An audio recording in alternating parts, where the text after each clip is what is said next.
अच्छा भाई, ये आपके पास मैंने कल आपसे कुछ कहा था कि ये क्वेश्चंस हम कुछ लाएंगे।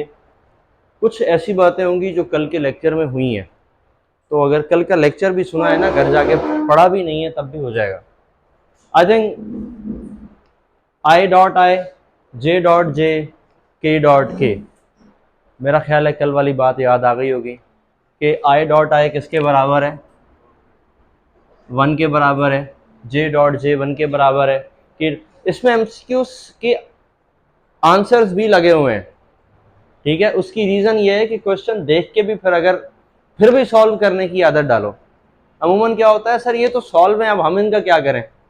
तो उसके लिए मैंने ये आपको जवाब दिया है कि हाँ आपके पास आंसर हैं, लेकिन वो आंसर कैसे आ रहा है उसका जवाब आपने निकालना है। तो पहला जवाब आपके पास क्या आ गया कि ये आई डॉट आई पैरेलल होते हैं, जे डॉट जे पैरेलल होते हैं, के डॉट के पैरेलल होते हैं, दोनों ये एक दूसरे के पैरेलल है। इसका मतलब इन दोनों का जो आंसर आएगा वो हमारे पास 1 आएगा। चलें जी, अगले क्वेश्चन पे आते हैं। अगले क्वेश्चन पे आते हो तो आपके पास कहता है कि the dot product of the two perpendicular vectors of a magnitude A will be. Question समझ आया है या नहीं आया? हाँ जी, बहुत सारों को शायद क्वेश्चन भी समझ नहीं आया। क्वेश्चन समझ आया है? क्या कह रहा है? दो परपेंडिकुलर वेक्टर हैं, हाँ जी। एक परपेंडिकुलर वेक्टर है आपका ए और दूसरा परपेंडिकुलर वेक्टर भी है ए, यानी ए का मतलब उन दोनों का मैग्नीट्यूड है, वैल्यू है ए। इसका मतलब जस्ट लाइक कहते हैं ना कि इसकी वैल्यू कितनी है 1, इसकी वैल्यू कितनी है 1, इसकी 2, इसकी 3, तो इसकी वैल्यू जो है ना वो कितनी गिवन है, ए है, ठीक है। अभी आपसे क्या कह रहा है कि दो परपेंडिकुलर वेक्टर है, उनकी डॉट प्रोडक्ट फाइंड करनी है। अच्छा, कितनी भी वैल्यू हो, जब परपेंडिकुलर है ना तो फील कर लो कि थीटा जो है ना वो 90 डिग्री का होगा। तो भाई जब 90 डिग्री का थीटा है तो फिर कॉस डॉट प्रोडक्ट की बात हो रही है, तो डॉट प्रोडक्ट में क्या यूज होता है, कॉस थीटा यूज होता है। कॉस 90 की वैल्यू 0, तो फिर आप कितनी बड़ी वैल्यू हो, प्लस में हो, माइनस में हो, किसी भी तरह की वैल्यू हो, ए हो, बी हो, उन सबका आंसर हमें क्या मिलने वाला है, 0 मिलने वाला है। तो ये इसका आंसर आ गया 0। अब बात समझ आ गई कि नहीं आ गई? चलो अगली बात पे आते हैं। Self product of vector A is given by. Self product किसे कहते हैं? उसी वेक्टर को उसी वेक्टर से मल्टीप्लाई कर दिया जाए, या ऐसा मानो कि दो इक्वल वेक्टर है, यानी वेक्टर ए को वेक्टर ए से मल्टीप्लाई किया जाए। अब वेक्टर ए को वेक्टर ए से मल्टीप्लाई किया जाए तो इसका मतलब शायद हम वेक्टर ए की 2 बार बात कर रहे हैं। तो फिर अगर 2 बार बात कर रहे हैं तो दोनों बार जो है ना इनकी डायरेक्शन सेम होगी। ये दो ए वेक्टर हो गए। सर इनके दरमियान एंगल हमारे पास आ जाएगा 0 डिग्री। अगर एंगल 0 डिग्री आ जाएगा तो इसका मतलब क्या बनेगा, ए स्क्वायर बनेगा। ऐसा है क्या? वैसे ये क्रॉस प्रोडक्ट है। अब क्रॉस प्रोडक्ट में साइन थीटा यूज होता है, हालांकि हमने पढ़ी नहीं लेकिन ये क्वेश्चन आ गया, चलो आ गया तो पढ़ लेते हैं। इसमें कहता है ये क्रॉस प्रोडक्ट है। क्रॉस प्रोडक्ट से क्या मुराद है कि यहां आपके पास साइन थीटा यूज होगा। तो बेटा जब ये साइन थीटा यूज होगा ना तो साइन 0 की वैल्यू क्या होती है, 0 की होती है। ये पिछले से ये समझ लो रेसिप्रोकल का असर है। यहां तक बात समझ आई? ये वाला क्वेश्चन भी क्लियर हुआ? ओके। अच्छा, इसी का एक उल्टा सवाल पूछो। मैं एक काम करता हूं कि मैं आपसे ये कहता हूं कि सेल्फ डॉट प्रोडक्ट, अब मुझे आंसर बताओ। ए स्क्वायर यानी सी, गुड हो गया। अब ऐसा क्यों? क्योंकि मैंने पहले कहा self dot product, self dot product है तो इसका ए है, ये भी हमारे पास क्या है, ए है। अब ए है तो इसका मतलब ये बन गया हमारे पास यहां पर साइन की जगह क्या लग जाएगा, कॉस लगिएगा, और कॉस 0 की वैल्यू 1, तो फिर इसका मतलब आंसर ए स्क्वायर आ जाएगा। चलो भाई अगले क्वेश्चन पे आ जाओ। Dot product of the two non zero vector is 0। Okay, यानी ए डॉट बी 0 है। ए की वैल्यू भी 0 नहीं है, बी की वैल्यू भी 0 नहीं है, कोई है वैल्यू मुझे नहीं पता क्या, लेकिन मैं इसको लिख देता हूं कि ए वेक्टर भी 0 नहीं है और बी वेक्टर भी 0 नहीं है। अच्छा, फिर भी 0 है, आंसर क्या आ रहा है, 0 आ रहा है। तो उसके पीछे क्या रीजन है, cos 90 होगा, क्योंकि cos 90 की वैल्यू 0 होती है। दो पर वेक्टर एक दूसरे के परपेंडिकुलर होंगे। अच्छा, ये क्वेश्चन 2 से 3 तरीके से आ सकता है। एक तरीका तो ये हो सकता है जो लिख रखा है कि इन दोनों के दरमियान एंगल क्या है। ऐसा भी हो सकता था कि इन दोनों के दरमियान लिखा हो के 0 द वेक्टर्स आर, इतना लिख के ऑप्शन लिखा होता। पहला ऑप्शन होता parallel to each other, perpendicular to each other, ठीक है, और anti parallel to each other, या नन ऑफ दीज, कुछ ऐसा कुछ होता। ठीक है, एक ऑप्शन ऐसा भी हो सकता था, द वेक्टर्स आर मेकिंग 30 डिग्री, making right angle between them, right, opposite direction, या making an angle of the 60 degree, ऐसा भी कुछ हो सकता था। तो सही आंसर क्या है? Right angle. राइट एंगल की बात करोगे तो थीटा फिर से क्या होगा? 90 डिग्री होगा, और 90 डिग्री होगा तो क्या बन जाएगा हमारे पास? वैल्यू फिर 0 आ जाएगी। सवाल समझ आया या नहीं आया? अच्छा, इसी का उल्टा सवाल पूछूं, हालांकि हमने टॉपिक नहीं पढ़ा, लेकिन ये कंसर्न क्वेश्चन है तो समझ में आएगा। मैं इस डॉट की जगह लिखता हूं क्रॉस। अगर आंसर है तो बता दो, नहीं है तो कोई और वैल्यू बता दो जो तुम्हें पता है। 0। Very good. वजह, अब मैंने पहले तुमसे पूछा कि दो डॉट प्रोडक्ट का आंसर 0 आ रहा है, तो कब होगा? जब 90 डिग्री है। तो भाई जब दो क्रॉस प्रोडक्ट का आंसर होगा तो वो क्या होगा? 0। तो कब होगा? 0 पे। याद है मैंने एंगल्स बताए थे कि जहां कॉस मैक्सिमम है वहां साइन मिनिमम होगा, और जहां साइन मिनिमम है वहां कॉस। तो एक बात समझ लो कि यहां पर अगर आपके पास साइन जो है वो मैक्सिमम कहां पर है? 90 पे, तो कॉस मैक्सिमम कहां होगा? 0 पे। तो यहां पे बात समझ में आ गई। चलो भाई अगले क्वेश्चन पे आते। सर अब ये क्वेश्चन आ गया हमारे पास, 2i plus 3j 4i minus 2j, answer है जी 2j। अगर मैं आपको 1 मिनट दूं तो क्या सॉल्व कर लोगे? 1 मिनट तो ज्यादा दे रहा हूं, हो जाएगा? हो गया सॉल्व? अब एक ने तो कहा कि मैंने कर लिया सॉल्व, दूसरा हो गया सॉल्व? हो गया, गुड। 2 और कोई? इससे ज्यादा का टाइम नहीं था ये। 2 हो गया, 3, एक मुझे और बंदा चाहिए जिसको हो जाए। हाँ भाई, चलो भाई आसान से वर्ड में बात करते हैं। देखो आई को आई से मल्टीप्लाई करें, 2 4 दा हो जाएगा 8, और जे को जे से करें माइनस का 6j हो जाएगा, मल्टी माइनस कर देंगे तो 2j जो आंसर आएगा। हो गया सॉल्व।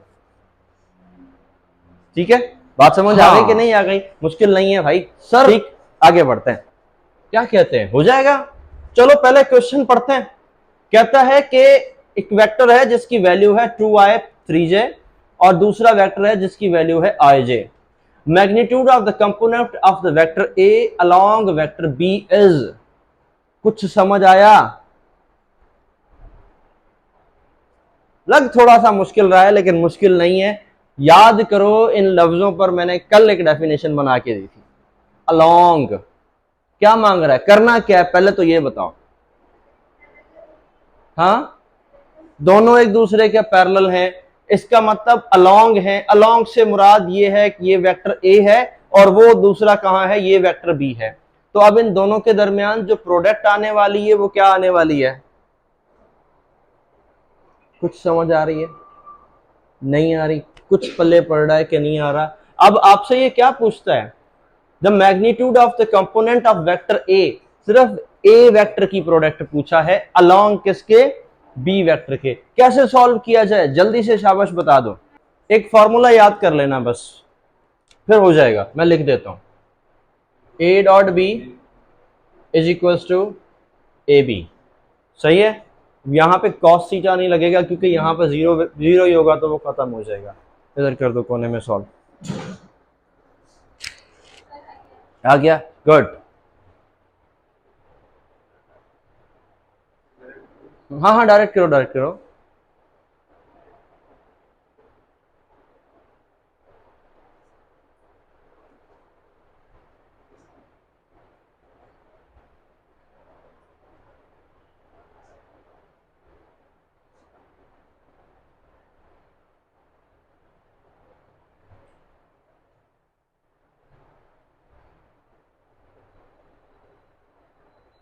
Very good, great. अच्छा भाई, अब जिनको नहीं समझ में आया वो समझ लें, मैं इधर ही समझा देता हूं ना। अब फॉर एग्जांपल देखो हमने करना क्या है, इसने मांगा है, कहता है ए का बताओ, आपको वेक्टर ए की वैल्यू, आसान देसी अल्फाज में बताऊं, आपको वेक्टर ए की वैल्यू चाहिए, ठीक है।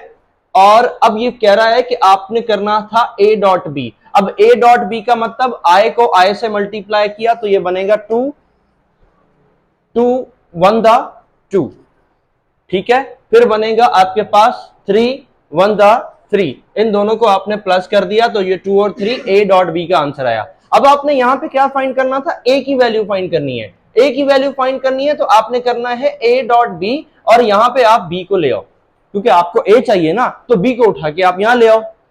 ये डॉट प्रोडक्ट है और ये बी का क्या है, मैग्नीट्यूड है। अब आप बी का मैग्नीट्यूड लो, बी का मैग्नीट्यूड क्या आएगा, आई की वैल्यू भी 1 है, जे की वैल्यू भी 1 है, तो आपने 1 का स्क्वायर किया, इधर भी 1 का स्क्वायर किया, 1 + 1 आंसर आता है रेडिकल का 2। तो ए डॉट बी की जो वैल्यू आ रखी है वो क्या आ रखी है 5, और बी की जो वैल्यू आ रखी है अभी मैग्नीट्यूड की वो हमारे पास क्या आई है 2, तो ये आंसर क्या बन जाएगा हमारे पास 5 डिवाइडेड बाय रेडिकल 2। अभी भी किसी को समझ नहीं आया तो पूछ ले। 3 and 4 is 1 unit. What is the magnitude of their cross product? Sir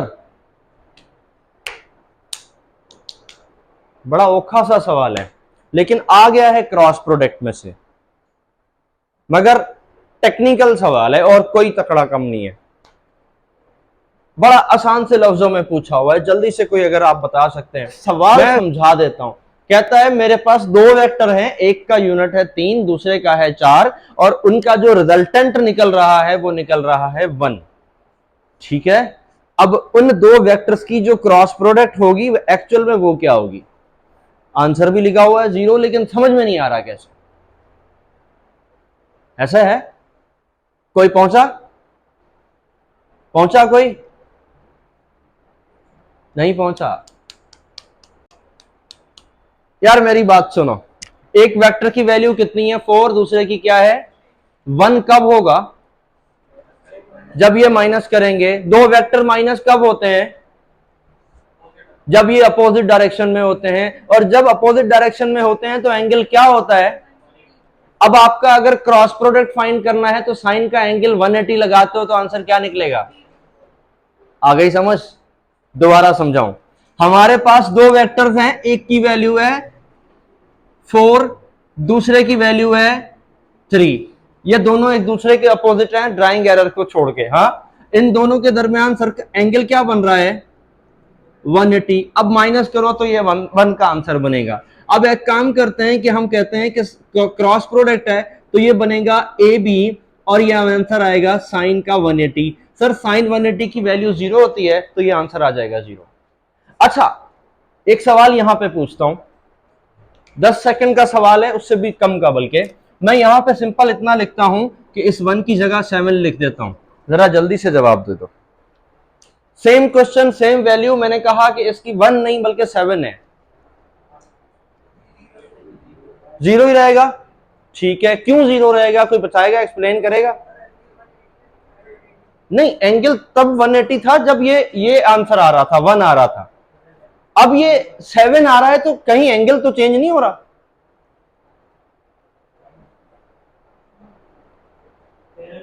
हाँ, ये पैरेलल हो जाएंगे, वेरी गुड, ये पैरेलल हो जाएंगे। कैसे भाई, देखो 3 और 4 का आंसर 7 आ रहा है, इसका मतलब कब ये दोनों एक दूसरे के पैरेलल हैं तब ये 7 पूरा आंसर आ रहा है, ठीक है। इसका मतलब 7 है तो इसका मतलब सर यहां पर वैल्यू हो जाएगी किसकी, 0 की, ये बन जाएगा साइन 0 की वैल्यू फिर 0 होती है, आंसर सेम आ गया। यहां तक बात समझ आई कि नहीं आई? ओके।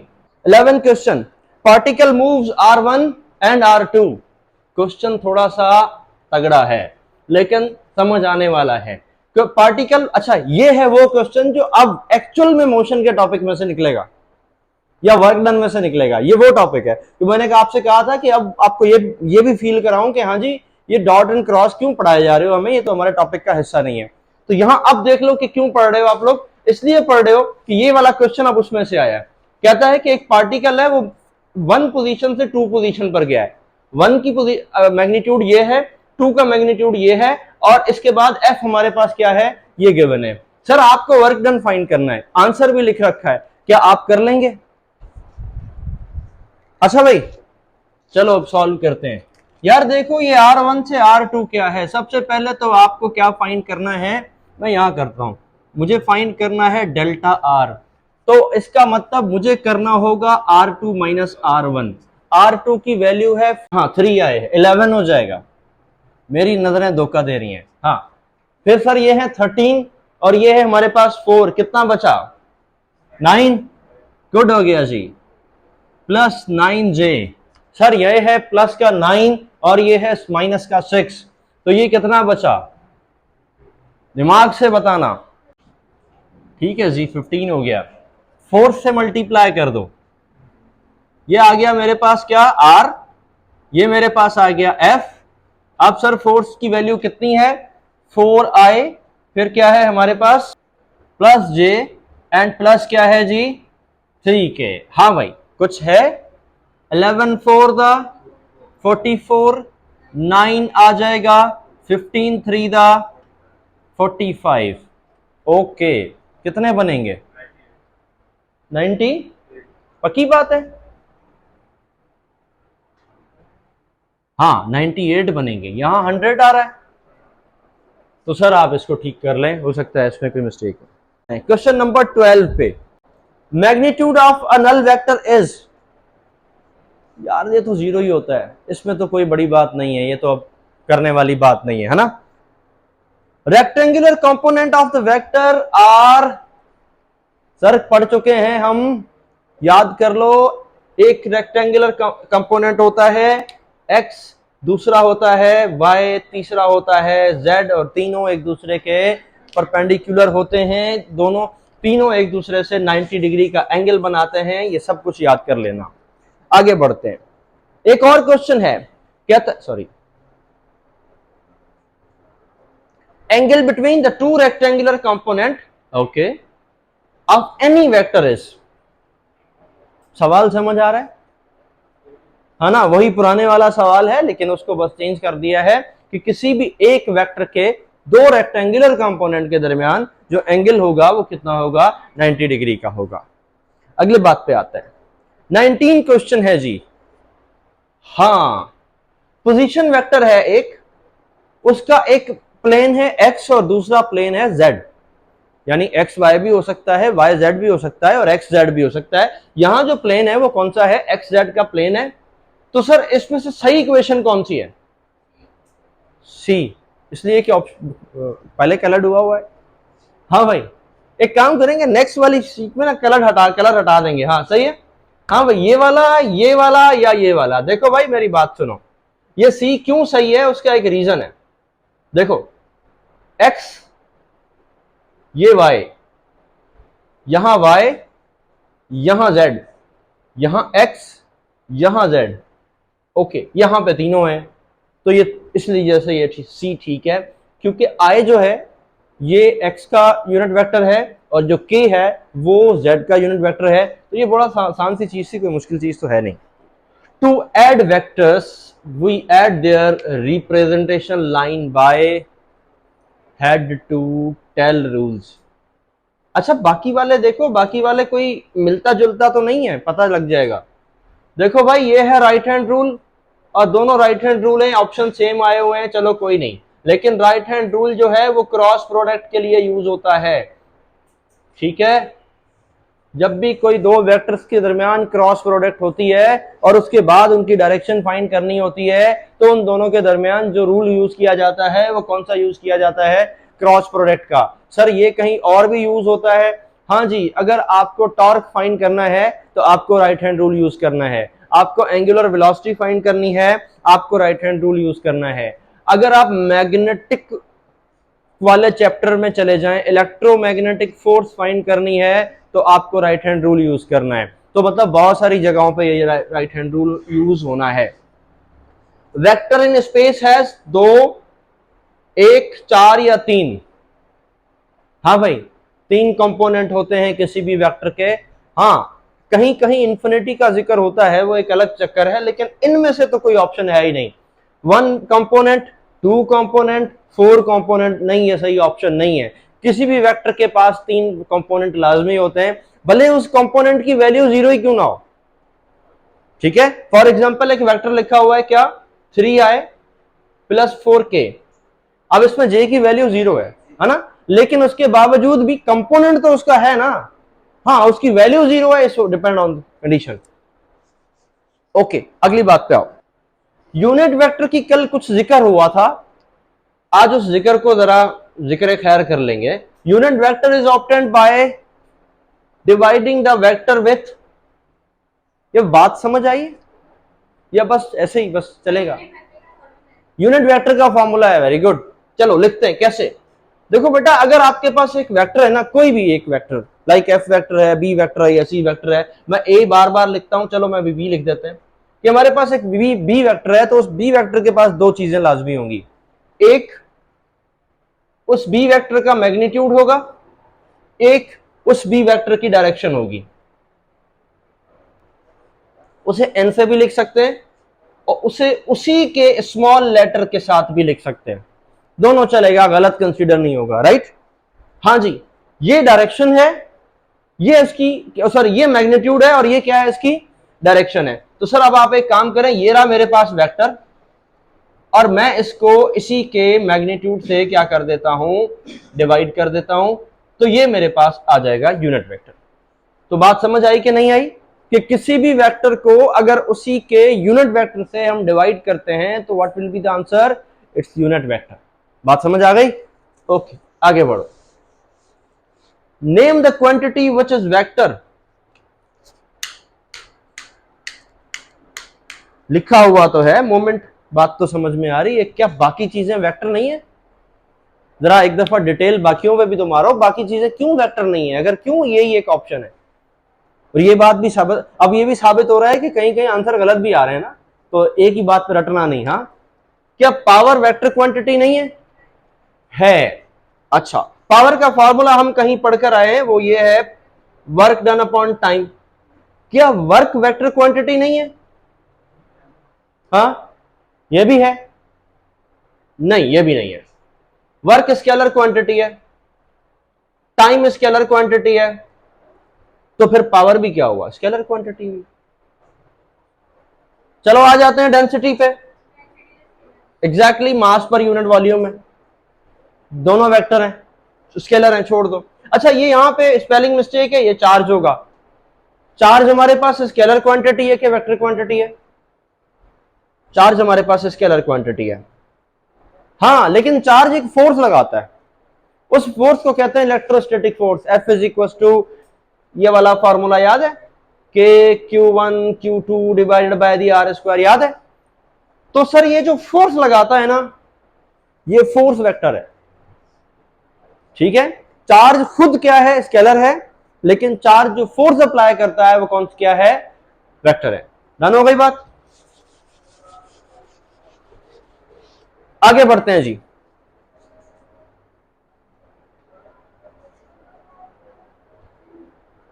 हाँ, at what angle the component of a vector have same magnitude. Angle लगा हुआ है 45 डिग्री। सॉल्व करके चेक कर लो ताकि यकीन भी आ जाए और समझ भी आ जाए। देखो भाई, बात सुनो, ये मेरे पास है y एक्सिस, ये है जी x एक्सिस, इन दोनों के दरमियान एक वेक्टर है f, और अब मुझे इसका दोनों कंपोनेंट फाइंड करने। कौन कौन से? मान लो कि इनके दरमियान एंगल है 45 डिग्री का, तो ये मेरे पास हो जाएगा fx is equal to f cos theta और fy is equal to f sin theta. तो भाई जब अगर आप इसके अंदर 45 डिग्री का एंगल लगाओगे तो सर आपके पास दोनों का वैल्यू जो है ना वो हमेशा सेम ही आएगी। सर 26 कर लेंगे आप लोग?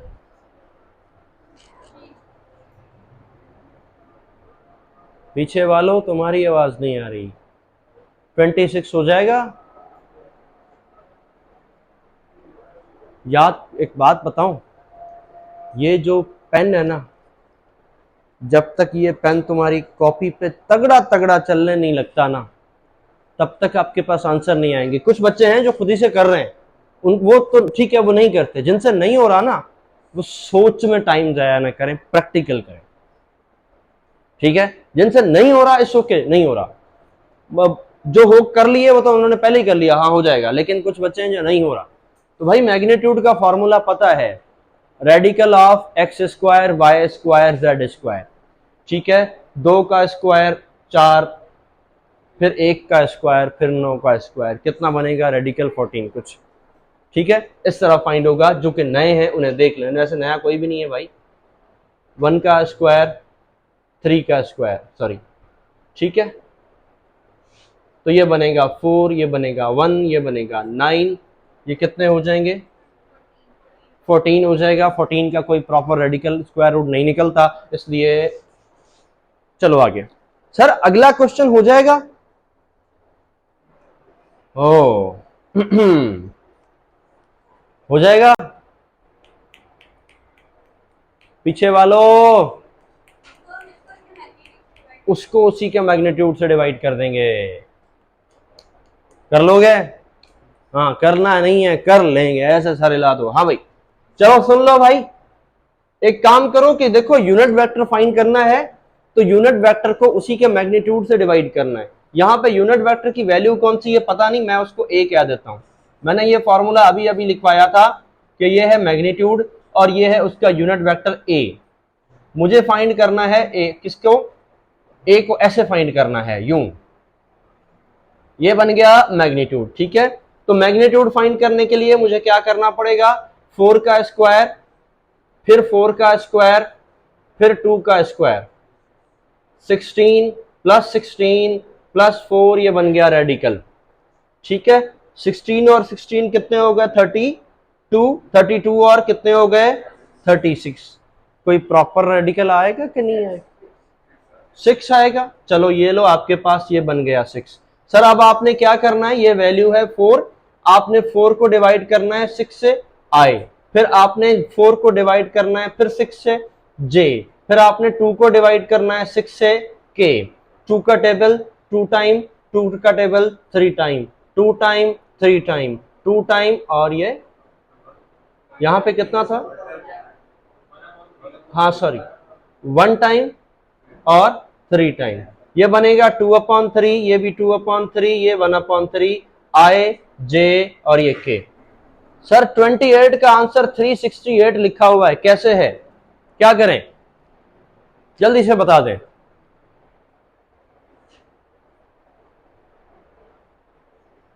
क्या समझ आ रहा है क्या करना है हमने, कोई मैग्नीट्यूड निकालना है, और मैग्नीट्यूड निकालने के लिए क्या करना पड़ेगा, रेडिकल करेंगे एक्स स्क्वायर, रेडिकल का वाई स्क्वायर, रेडिकल का जेड स्क्वायर, क्या ये वैल्यू आ जाएगी, ये तो कोई शक लग रहा है, ये वाकई ये प्रैंक नहीं हुआ। चलो करके देखो, 1 का स्क्वायर, 2 का स्क्वायर और प्लस 9 का स्क्वायर, देखो अगर माइनस भी लगाओगे तब भी वही आंसर आना है ना। ओके 1 प्लस क्या बनेगा 4 एंड प्लस क्या बनेगा 81, answer will be B is the right option. आगे बढ़ते हैं जी। सर एक वैल्यू है जिसे कहते हैं, एक क्वेश्चन छोड़ गया, हाँ, which of the following them is not a vector, distance of a vector, position of a vector, resultant of a vector, magnitude of the vector। अब येलो हुआ है इसलिए पक्का पक्का पता लग रहा है डिस्टेंस ऑफ द वेक्टर, वरना इसकी क्या वजह है कि डिस्टेंस ऑफ द वेक्टर, यार देखो एक वेक्टर के, एक डिस्प्लेसमेंट के पास दो चीजें होती हैं। अगर मैं डिस्प्लेसमेंट की बात करूं ना तो मैं दो चीजें होती हैं, देखो ये मेरे पास है एक डिस्प्लेसमेंट, वो है कितना 5 मीटर, ठीक है, और मैं यहां पे लगाता हूं 5, साथ में लगाता हूं आए, फिर लगाता हूं मीटर। कल वाला लेक्चर याद कर लो, जहन में लेकर आओ मेरा, मैंने कहा था कि ये है मैग्नीट्यूड, ये है डायरेक्शन, ये है यूनिट। यहां पर बात कर रहा है कि इसके पास ये जो मैग्नीट्यूड है ना, मैं इसे डिस्टेंस कह रहा हूं, ठीक है। अच्छा तो फिर इसका मतलब ये तो सिर्फ मैग्नीट्यूड है, इसके पास कोई डायरेक्शन नहीं है, इसलिए डिस्टेंस को हम क्या कहते हैं, स्केलर कहते हैं, और डिस्प्लेसमेंट को क्या कहते हैं, वेक्टर कहते हैं। अच्छा एक ऑप्शन ऐसा भी हो सकता था, यहां डिस्टेंस ऑफ अ वेक्टर लिखा हुआ है, मैं लिख देता स्पीड ऑफ अ वेक्टर। अब बताओ ये वेक्टर है कि स्केलर है? स्केलर है, क्योंकि वेलोसिटी के पास दो चीजें होती हैं, एक स्पीड यानी मैग्नीट्यूड और दूसरा उसकी डायरेक्शन, दोनों मिलते हैं तो क्या बनती है? वेलोसिटी बनती है। ओके जी। हाँ, ये वाला क्वेश्चन मैंने कल समझाया भी था, कल और परसों। Value of the X component on Y axis is, question समझ आ रहा है, आंसर तो समझ आ रहा होगा, जीरो है लिखा हुआ जो है, लेकिन पता नहीं यही जीरो भी है कि नहीं है। देखो मैंने अभी सबूत दिया है कि क्वेश्चन में कीज गलत लिखी हुई है ना। तो जल्दी से बताओ value of the X component Y axis is कैसे? देखो भाई बात ये है कि ये एक्स एक्सिस है, ये वाई एक्सिस है, वाई एक्सिस पे एक्स का क्या जाए? ठीक है, बात समझ आई है कि नहीं? अगर मैं तो उल्टा क्वेश्चन पूछता, value of the Y axis on X axis X component is, तब भी क्या होगी? जीरो ही होगी। आई थिंक ये लास्ट था शायद, हाँ जी ये लास्ट था। तो भाई बात समझ आई या नहीं आई? ये वर्कशीट मैं भेज भी दूंगा, एक दफा इसको खुद सॉल्व कर लेना ताकि थोड़ा सा खोपड़ी में ये बात आ जाए। टेस्ट वैसे कैसा हुआ है यार? फिजिक्स का तो सारे सही होने चाहिए मुझे लग रहा है ना? कल वाले जो वर्कशीट आई है एज इट इज उसमें से क्वेश्चंस रिपीट हुए हैं, बाकी तुम्हें पता होगा क्या करना है।